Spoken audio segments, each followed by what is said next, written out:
28 February 2026 ची रात्र. इराणची राजधानी तेहरानमध्ये आकाशात मिसाईलचा वर्षाव आणि इस्रायलमधील तेल अवीवमध्ये सतत वाजणारे सायरन. जगातील दोन कट्टर शत्रू आता थेट आमने सामने. आणि अचानक बातमी आली, इराणचे सर्वोच्च नेते अयातुल्ला अली खामेनी यांच्या मृत्यूची. पण प्रश्न एकच, हे युद्ध नेमकं का सुरू झालं आणि हजारो किलोमीटर दूर असलेल्या भारतावर याचा काय परिणाम होणार? चला समजून घेऊया. गेल्या काही वर्षांपासून इराण आपला अणु कार्यक्रम वेगाने पुढे नेत होता. इस्रायलला भीती होती की जर इराणकडे अणुबॉम्ब आला तर आपलं अस्तित्व धोक्यात येईल. वारंवार इशारे देऊनही इराण मागे हटला नाही आणि शेवटी हवाई हल्ला झाला. अमेरिकेचे राष्ट्राध्यक्ष डोनाल्ड ट्रम्प यांनी अमेरिका फर्स्ट धोरणांतर्गत स्पष्ट संदेश दिला, इराणचा धोका कायमचा संपवायचा. आणि त्यानंतर संपूर्ण मध्य पूर्वेतील समीकरणं बदलली.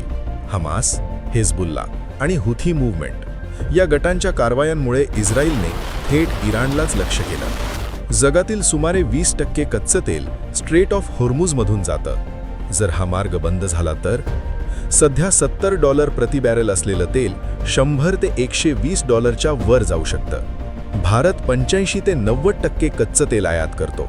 त्यातील सुमारे 50% तेल होर्मुझ मार्गाने येतं. जर तेल महागलं तर पेट्रोल आणि डिझेल 20 ते 30 रुपये प्रति लिटरने वाढू शकतं. वाहतूक महाग, भाजीपाला महाग आणि सर्वसामान्यांचा खर्च वाढणार. रेड सी आणि पर्शियन गल्फ या भागात तणाव वाढला तर जहाजांना लांब मार्ग घ्यावा लागेल. वाहतूक खर्च वाढेल, महागाई वाढेल. सौदी अरेबिया आणि कतार या देशांत सुमारे 9 लाख भारतीय काम करतात. जर युद्ध वाढलं तर त्यांच्या सुरक्षिततेचा प्रश्न निर्माण होऊ शकतो. भारताने विकसित केलेलं चाबहार पोर्ट हा मध्य आशियाशी जोडणारा भारताचा महत्त्वाचा मार्ग आहे. जर युद्ध वाढलं तर हा प्रकल्प अडचणीत येऊ शकतो. डॉलर मजबूत होऊ शकतो, रुपया कमकुवत होऊ शकतो. भारतीय शेअर बाजारात घसरण होऊ शकते. गुंतवणूकदार सोन्याकडे वळू शकतात.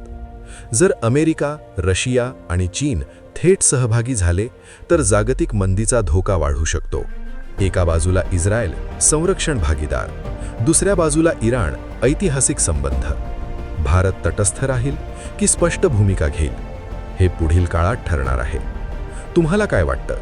भारताने कोणाची बाजू घ्यावी की फक्त आपल्या हिताचा विचार करावा? कमेंटमध्ये नक्की सांगा.